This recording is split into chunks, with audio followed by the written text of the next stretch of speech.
appliquer au niveau communautaire. Alors, nous sommes aussi en discussion avec le ministère de la Santé pour voir comment on pourrait intégrer cette stratégie même dans le système de dépistage mentionné dans le pôle national, pour qu'il y ait vraiment un meilleur suivi et un accompagnement. Également, nous voudrions aussi faire évoluer ce que nous appelons les bonnes pratiques essentielles familiales. Vous savez, il y a des pratiques familiales essentielles qui font la promotion de l'allaitement exclusif avec l'alimentation de compléments et les autres facteurs.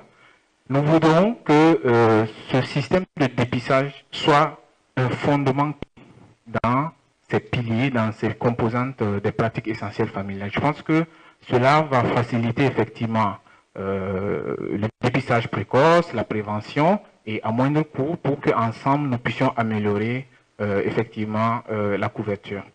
Donc ce sont les éléments qui sont mentionnés et nous sommes aussi en phase de mener des projets de recherche pour voir l'effet combiné avec le poids-taille, coût-efficacité et aussi l'impact sur les autres stratégies communautaires.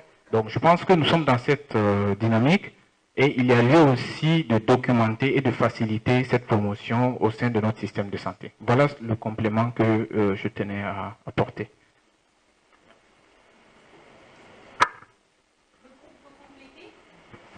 Ok, donc nous allons passer rapidement la parole au public. Juste 3 questions. Voilà. Donc j'ai les 3. Merci beaucoup à l'équipe du Sénégal.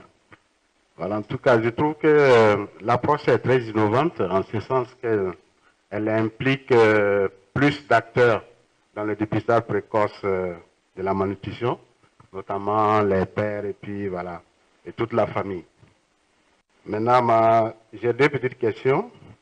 Et la première, c'est par rapport à l'approche même, à la mise en œuvre de l'approche.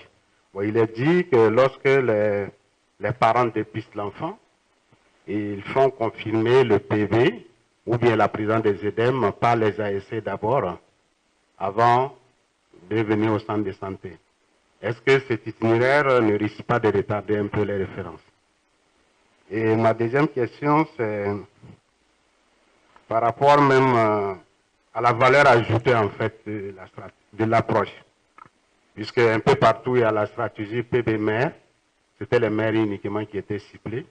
Maintenant, si on ajoute les autres parents, est-ce que ça a une valeur ajoutée?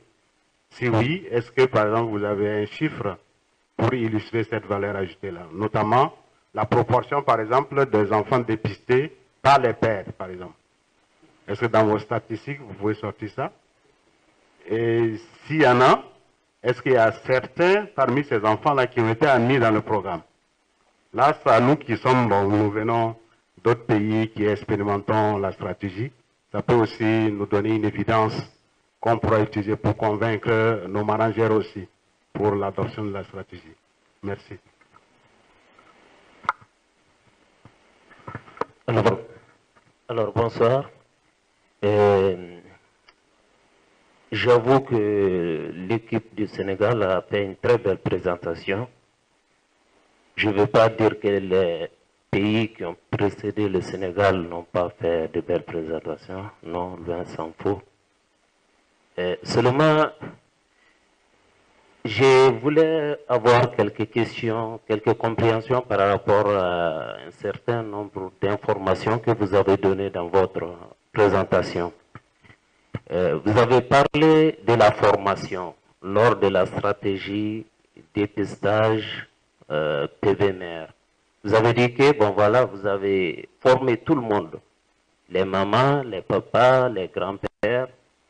Voilà, je ne comprends pas. Vous avez adopté quelle stratégie de formation? Est-ce que c'est au cours des visites à domicile que l'agent de santé ou bien l'ASC briefe ses parents sur ces techniques de dépistage, ou bien est-ce que c'est une formation qui se déroule en salle avec des phases pratiques?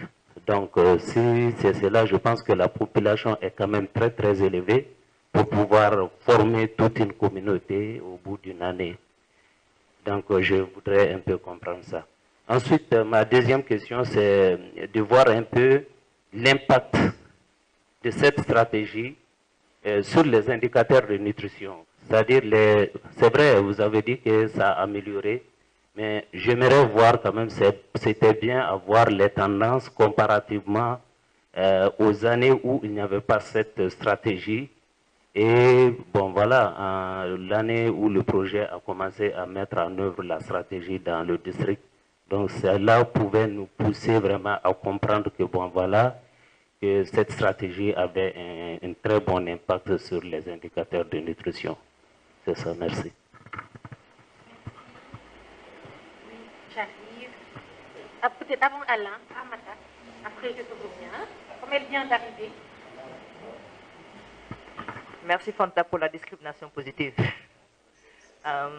Félicitations au Sénégal de la présentation. Je voudrais juste avoir une question par rapport à l'implication des collectivités locales dans le programme d'assistance nutritionnelle. En fait, j'ai écouté les autres présentations. Il est vrai que je n'étais pas là hier, en fait ce matin.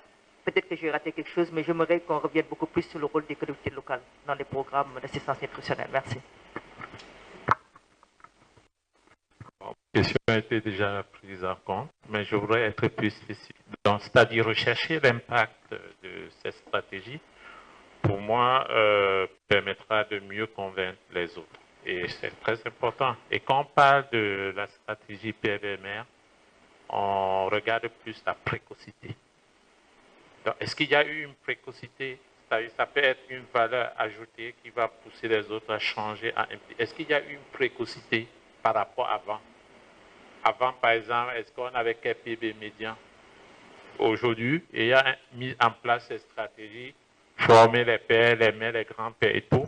Est-ce qu'il y a eu ça, améliorer la précocité? Est-ce que l'enfant est admis à 114, alors que peut-être l'enfant était admis à un PIB avant de 109, 110? C'est un peu ça.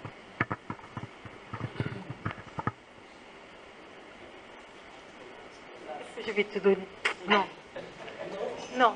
Je vais être sévère. On ne va pas tout répondre. Parce que travailler durant la pause d'affaires.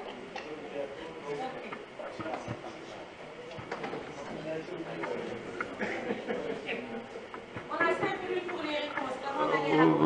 Voilà, merci à tout le monde pour l'intérêt que vous accordez à la présentation du Sénégal. Je vais commencer étant le plus jeune par les questions les plus simples. Après, mes collègues ici présents vont compléter.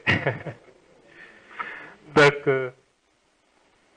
par rapport à la confirmation des enfants pour leur état nutritionnel, en fait, d'abord au niveau des ménages, les mamans, les parents formés, père ou mère, qui sont formés, font le dépistage.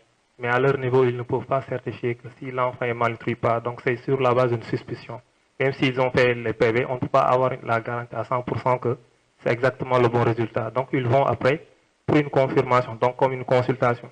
Au niveau communautaire, il y a des sites de prise en charge de la malnutrition, des sites communautaires qui existent pratiquement dans tous les villages, ou bien des relais qui sont formés et qui sont capables de faire le dépistage. À ce niveau, donc presque dans chaque quartier ou bien dans chaque village, il y a un site comme ça. Arrivé à ce niveau, le dépistage est effectué à nouveau pour voir si l'enfant est malnutri. Selon le type de malnutrition, l'enfant va être pris en charge ou référé vers un centre. Si c'est la maman, par exemple, au niveau communautaire, déjà, l'agent peut faire la prise en charge. Si c'est la masse, il fait la référence au niveau du poste de santé. Et comme nous appuyons également la gratuité de la prise en charge avec Action contre la faim, mais également le gouvernement aussi effectue ce que l'on appelle la CMU, la couverture maladie universelle. Donc la prise en charge des enfants de moins de 5 ans est gratuite au Sénégal, que ce soit pour la malnutrition comme pour les autres. Maintenant, ASF appuie également dans ce transport, dans tout le reste aussi. Donc ça, c'est en ce qui concerne le dépistage. Donc pour dire que la confirmation, pour dire qu'il n'y a pas en réalité un retard, parce que ça peut se faire la prise en charge à tout niveau, selon le type de malnutrition que présente l'enfant.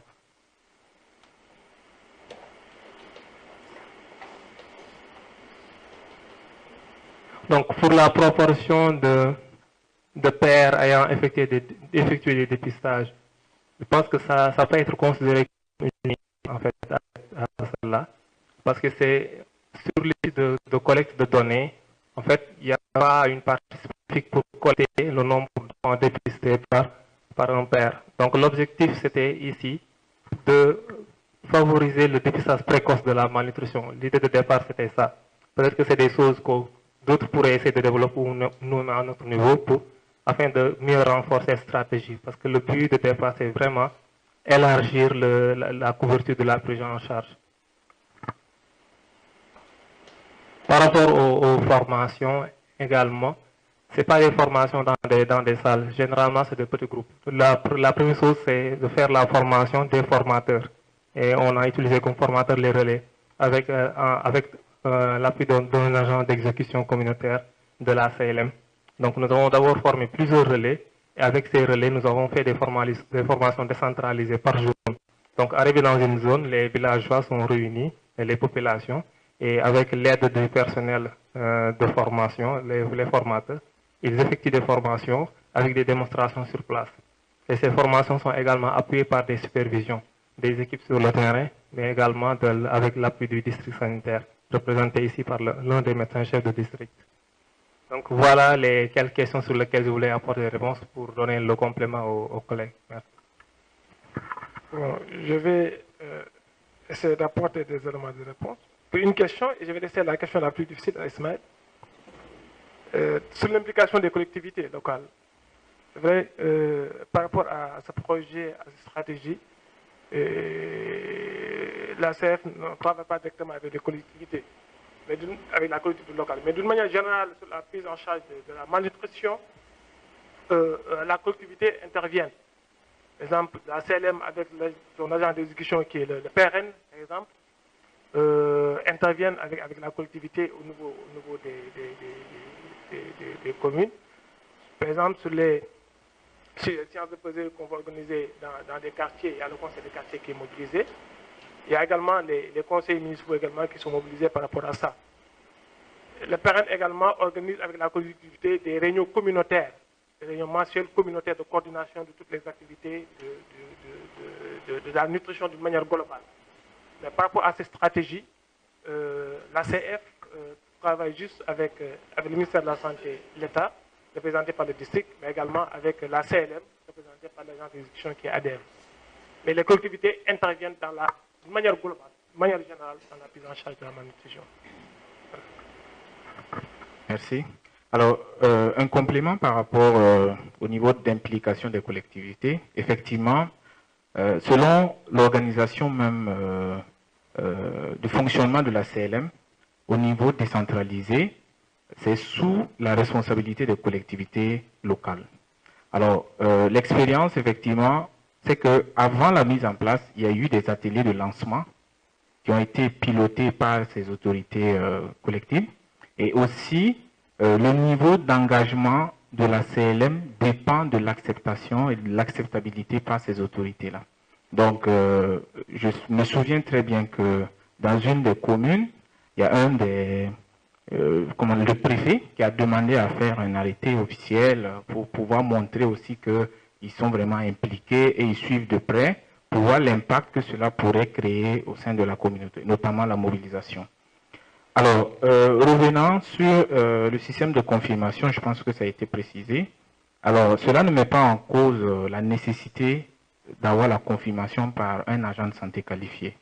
Et comme il a dit, il se trouve aussi que dans certaines localités, les postes sont tellement éloignés de la communauté qu'on a trouvé aussi nécessaire que ces maires passent par les cases de santé pour avoir aussi l'avis, comme il a dit, d'un agent communautaire, pour ne pas parcourir des longues distances, aller trouver que bon, l'enfant n'est pas...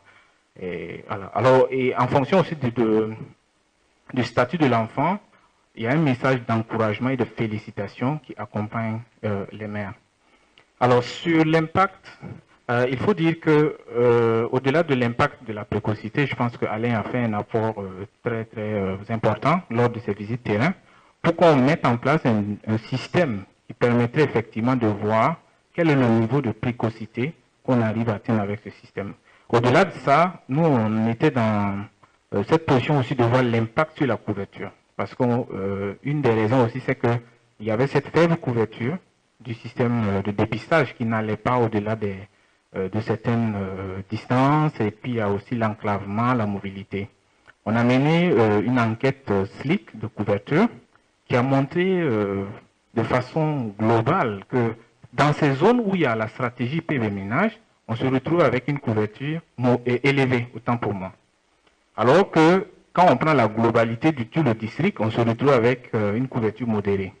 Bon, on a eu l'appui effectivement de ACF UK qui s'est aussi intéressé à cette approche-là. Et c'est ce qui nous a permis aussi de voir est-ce que cette stratégie n'a pas un impact sur la prévention ou peut-être le fait d'augmenter la connaissance des ménages et également l'implication, amener ces ménages à être très attentionnés à l'alimentation, en tout cas avoir un regard plus approfondi. Certes, de façon spécifique pour ce projet, nous sommes en phase d'évaluation actuelle. Je pense que voilà, Dr Mbaye a beaucoup appuyé cette semaine et il y a notre équipe suivi évaluation qui est en cours pour évaluer effectivement tout ce qu'il y a comme inline avec les enquêtes SLIC pour voir quel est vraiment l'impact de façon globale sur la couverture. Mais néanmoins, on va approfondir sur la précocité aussi du dépistage. Alors c'est une stratégie nouvelle qui a ses insuffisances, certes, mais à force de mener ces réflexions techniques, on se rend compte qu'il n'y a pas eu vraiment une réflexion approfondie. Hein? Les gens ont adopté partout, on fait la promotion, mais ça mérite encore d'autres investigations pour avoir plus d'évidence, comme on l'a dit. Je ne sais pas s'il y a une nuance qui... Oui.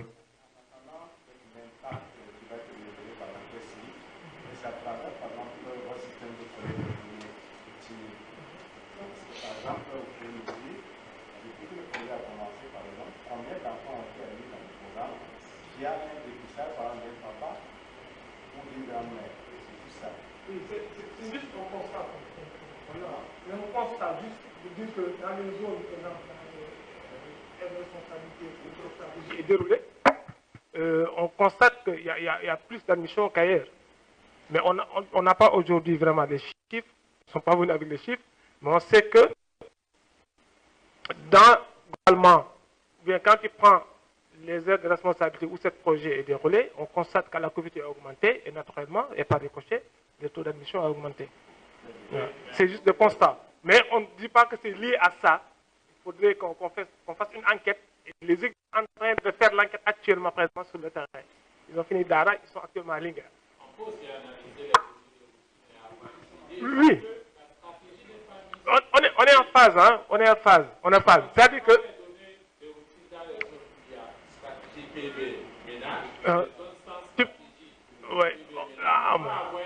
Oui, c'est ce que j'ai dit. On peut constater, on peut avoir une idée. On fait un constat sur les données roussinières. On fait un constat par rapport à ces données. Mais pour être sûr de quelque chose, que c'est vraiment lié à ça, il faut faire une enquête et avoir une significativité par rapport à ces résultats. Moi, je pense que la question reste pertinente. Ce que nous pouvons faire en termes surtout de recommandations, c'est de les laisser continuer cette analyse approfondie qu'ils sont en train de faire. Et peut-être que d'ici, ça va se finaliser quand est-ce? Ok, donc disons d'ici la fin du projet, nous allons pouvoir avoir des évidences assez significatives qui vont nous permettre de faire une déduction par rapport à ça. Donc juste pour retenir les points clés de cette présentation assez innovante et également pour faire le lien avec un des points que tu as soulevé concernant tout ce qui est synthèse, tout ce qui est recherche également qu'il faut faire pour mieux approfondir l'impact de cette approche. Au niveau régional, il y a une task force qui a été mise en place par le Regional Nutrition Working Group, donc composé de ACF, Save the Children et Croix-Rouge française et UNICEF, donc le bureau régional d'UNICEF. Nous sommes en train de travailler, il y aura une journée technique qui sera organisée au mois d'avril, le 18 avril, Inch'Allah, si tout se passe bien, pour vraiment réfléchir plus en profondeur sur l'impact réel de cette approche PB ménage par rapport à la précocité du dépistage, mais aussi par rapport à la précocité de la prise en charge des enfants. Donc, pour l'instant, nous avons interpellé 3 pays qui le mettent en œuvre au niveau du Sahel pour répondre à un questionnaire. Je vous le rappelle, Niger, Mali et Sénégal. Donc, s'il y a d'autres pays également qui mettent en œuvre cette approche, c'est le moment ou jamais de partager avec nous toutes les informations que vous avez, toutes les analyses que vous avez eu à faire en termes d'évidence scientifique et tout ça, pour partager avec nous et qui va renforcer cette journée technique qui sera organisée au niveau régional le 18 avril. Et donc, nous que c'est une approche qui est vraiment volontaire, reconnaître. Si on reste beaucoup d'analyses dans ce sens, c'est une approche qui met la femme au cœur de l'action, qui met la femme au cœur de la prise de décision pour la nutritionnelle de son enfant. Mais une approche également qui responsabilise tous les autres membres du ménage, parce qu'avec le PB ménage, ce n'est pas seulement la femme, il y a le mari, il y a aussi l'oncle, il y a le frère, la grand-mère ou le grand-père. En tout cas, tous les membres du ménage maintenant se sentent de plus en plus impliqués sur le suivi de l'état sanitaire ou bien de l'état nutritionnel de leur enfant. C'est également une approche, il faut le reconnaître, hein, qui permet, même si on n'a pas encore les évidences, une prise en charge précoce, en attendant les évidences. Voilà, en attendant les évidences. Et donc, qui dit prise en charge précoce, dit également diminution, surtout du coût lié à tout ce qui est complications d'un enfant. Parce que quand l'enfant n'est pas rapidement amené au niveau de la structure de santé pour une prise en charge rapide, imaginez tous les coûts qui peuvent être liés aux complications que peut avoir cet enfant. Donc, merci beaucoup d'avoir partagé avec nous cette expérience et aussi l'implication active de l'État du Sénégal par rapport à la promotion de cette approche. Je vous remercie. Maintenant, il faut les applaudir. Nous allons prendre la pause, donc 10 minutes également de pause. Désolé, c'est vraiment très serré aujourd'hui parce qu'il nous reste 2 présentations, 3, Niger, Mali et la Mauritanie. Hein, donc, si vous pouvez revenir dans la salle dans 10 minutes. Merci.